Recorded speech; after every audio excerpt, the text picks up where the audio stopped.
আপনাদেরকে আমন্ত্রণ জানাচ্ছি কনফিডেন্স ফিজিওথেরাপি অ্যান্ড রিহ্যাবিলিটেশন সেন্টারে স্বাস্থ্য বিষয়ক বিশেষ অনুষ্ঠান ব্যথামুক্ত জীবন। বরাবরের মতো আপনাদের সাথে আছি আমি ইস্টাজান লাবণী। আজকে আমাদের সাথে আছেন ডক্টর মোহাম্মদ মাসুম বিশ্বাস স্যার। স্যার ধন্যবাদ আপনাকে আমাদের এই অনুষ্ঠানে। ধন্যবাদ আপনাকে। স্যার, অনেক রোগীদের ক্ষেত্রে দেখা যায় লিগামেন্ট ইনজুরির পর মাংসপেশি শুকিয়ে যায়, এর কারণ কি? ধন্যবাদ।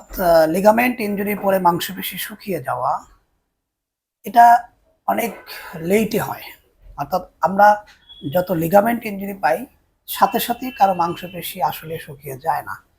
অধিকাংশ ক্ষেত্রে দেখা যায় যে দীর্ঘদিন আগের পুরাতন লিগামেন্ট ইনজুরি এবং এই লিগামেন্ট ইনজুরির পাশাপাশি তার যে ফাংশনাল অ্যাক্টিভিটিস, অর্থাৎ লিগামেন্ট ইনজুরির পরে লিগামেন্ট ইনজুরির আগে তিনি যে কার্যক্রম করতেন লিগামেন্ট ইনজুরির পরে সেগুলো লিমিটেশন হয়ে গেছে, অর্থাৎ তার মাথার ভিতরে লিগামেন্ট ইনজুরি আছে, অথবা অনেক ক্ষেত্রে তিনি ভারী কাজ টাজ করতে ডিসকমফোর্ট ফিল করেন, অথবা অ্যাক্টিভ ডেইলি লিভিং সারাদিনের যে তার যেই কার্যক্রম সেটা অনেক সময় হয়তোবা কিছুটা মনের থেকেই লিমিটেশন হয়ে আসে, অথবা যদি পেইন থাকে সেক্ষেত্রে তো হতেই পারে।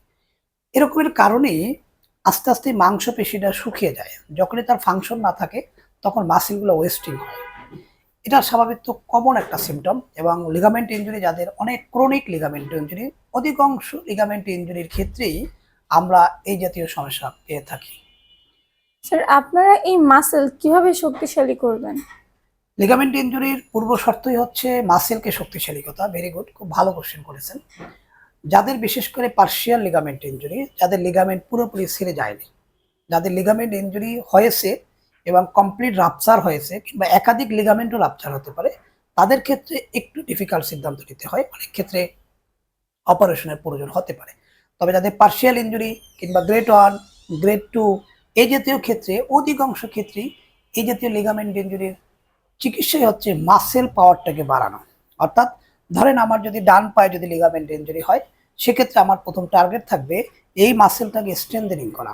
স্ট্রেংথেনিং করার উপায় হচ্ছে আপনি বিভিন্ন ম্যানুয়াল টেকনিক, আমরা স্বাভাবিক তো আমাদের কনফিডেন্স ফিজিওথেরাপিস্টের সেক্টরে যখন রোগীরা আসে তখন আমরা এই মাসেলটাকে বিভিন্ন ওয়েট বেয়ারিং এক্সারসাইজ দিয়ে আমরা মাসেলটাকে শক্তিশালী করে থাকি।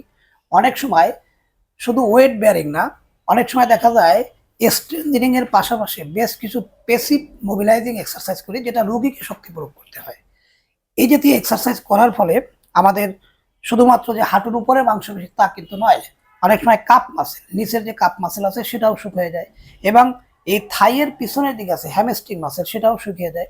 গ্রুপ অফ মাসেল যেটা একটা জয়েন্টকে ফাংশনাল করার জন্য একসাথে কাজ করে, পুরো মাসেলটাকে আমরা ম্যানুয়াল এক্সারসাইজের মাধ্যমে, স্ট্রেংথেনিং এক্সারসাইজের মাধ্যমে, ওয়েট বেয়ারিং এক্সারসাইজের মাধ্যমে আমরা শক্তিশালী করতে পারি।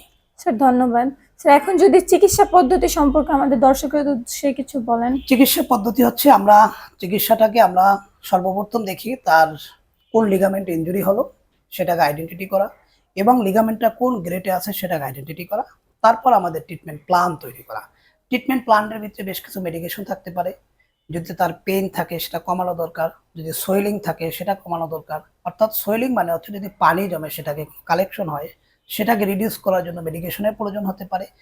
এরপর হতে পারে কিছু ফুড সাপ্লিমেন্টারি, অর্থাৎ দেখা যায় যে ওল্ডার এজ একজন মানুষ, তার লিগামেন্ট ইনজুরি হয়েছে, সেক্ষেত্রে তার ভিটামিন ডিফিসিয়েন্সি থাকে, সেটাকে কারেকশন করার জন্য আমাদের ফুড সাপ্লিমেন্টারি দরকার হয়।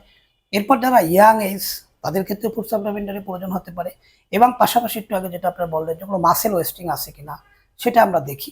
এরপর আমরা মেডিকেশন পর্বটাকে শেষ করে এবার আমরা আসি ফিজিওথেরাপি। ফিজিওথেরাপির ভিতরে আমাদের বেশ কিছু মডালিটিস থাকতে পারে। এখন আধুনিক ফিজিওথেরাপিতে অনেক আধুনিক মডালিটিস থাকতে পারে যেগুলোর মাধ্যমে আমরা খুব দ্রুত পেইন রিডিউস করতে পারি।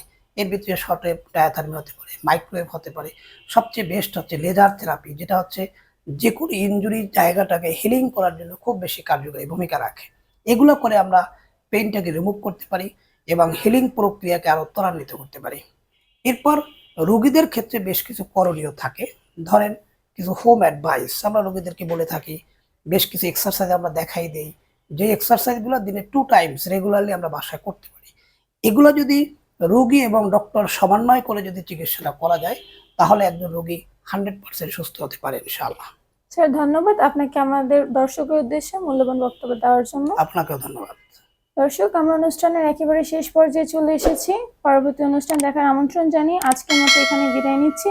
সুস্থ থাকবেন, ভালো থাকবেন, কনফিডেন্স ফিজিওথেরাপি অ্যান্ড রিহ্যাবিলিটেশন সেন্টারের পাশে থাকবেন। ধন্যবাদ।